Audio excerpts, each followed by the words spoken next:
नमस्कार मित्रों, आज युग चिंतन में देश को नेता नहीं सृजेता चाहिए। जन समूह को गृहस्थ के झंझट में इतना अवकाश नहीं रहता कि वे अपने सामाजिक जीवन का संचालन कर सकें। यह कार्य समूचे समाज की ओर से उसका एक अग्रणी या नेता करता है। वह अपने स्वभाव गुणों से तथा अपनी उपयोगिता के कारण पूजनीय होता है। वास्तव में वह गणपति होता है, पर गणपति बनने के लिए गणा नाम त्वा गणपति होने के लिए उसमें कई गुणों का समुच्चय होना चाहिए। नेता बड़ा पुराना शब्द है, किंतु जिस समय यह शब्द बना था उस समय पुरोहित ही नेता होता था।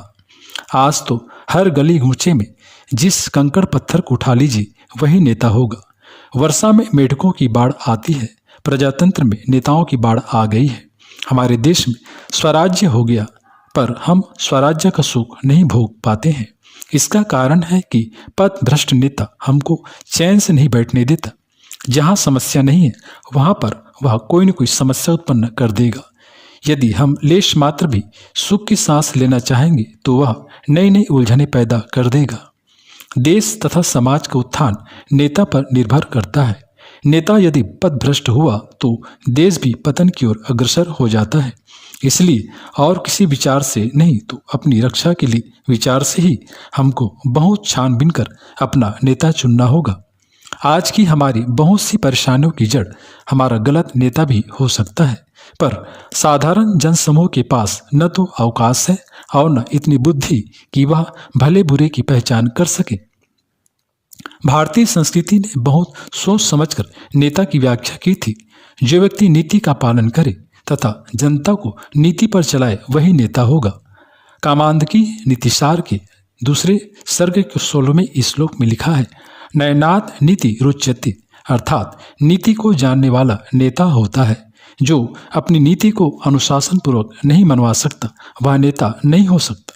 ऐसा प्रतीत होता है कि स्वतंत्रता मिलने के कुछ दिनों बाद ही अपने देश में निष्क्रिय नेताओं की वह पीढ़ी काल के गर्भ में समा गई, जो बिना किसी स्वार्थ के अपने श्रम प्रतिभा के जल से समाज एवं देश को अभिसिंचित करती रहती थी। विशाल देश की अगणित सामाजिक, आर्थिक तथा राजनीतिक समस्याएं हैं। उन सब के लिए तो अगली पंक्ति में खड़े होकर रहकर हर वर्ग को दिशा देने वाली सेवाभावी नेतृत्वकर्ताओं की बड़ी संख्या में आवश्यकता है। यूँ तो गली मोहल्ले, चौराहों, होटल, बाजार, क्लबों में चक्कर काटते, पान चबाते, जोशीले भाषण देते, बरसाती मेढकों की तरह टर टर करते उन तथाकथित नेताओं के तो नित्य दर्शन किए जा सकते हैं, जो किसी न किसी पद या राजनीतिक पार्टी की छत्र छाया में पल रहे हैं। भोली जनता की भावनाओं को उत्तेजित करके तोड़ फोड़ कराना, हड़तालों को प्रोत्साहन देना, अव्यवस्था फैलाना ही उसका प्रमुख काम है। कभी कभी संयोगवश कोई घटना उन्हें प्रख्यात बना देती है तो लगे हाथ चुनाव में खड़ा होने जीतने का तुक्का भी हाथ लग जाता है।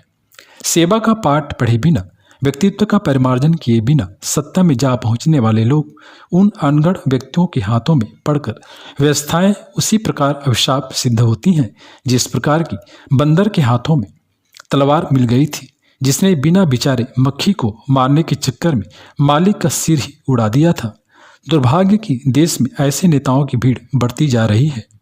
तथाकथित नेताओं की उस भीड़ से समाज व देश का कुछ भी भला नहीं होने वाला है, जो स्वयं ही स्वार्थों संकीर्णताओं के जाल जंजाल में उसी तरह जकड़े हैं, जिन्हें सामाजिक परिस्थितियों में जरा भी ज्ञान नहीं है, जिन्हें दूसरों की सेवा कष्टकारक प्रतीत होती है, जो थोड़े भौतिक प्रलोभनों के झोंकों से तिनके की भांति उड़ने लगते हैं, जिनका न कोई उच्च स्तरीय आदर्श है और न सिद्धांत।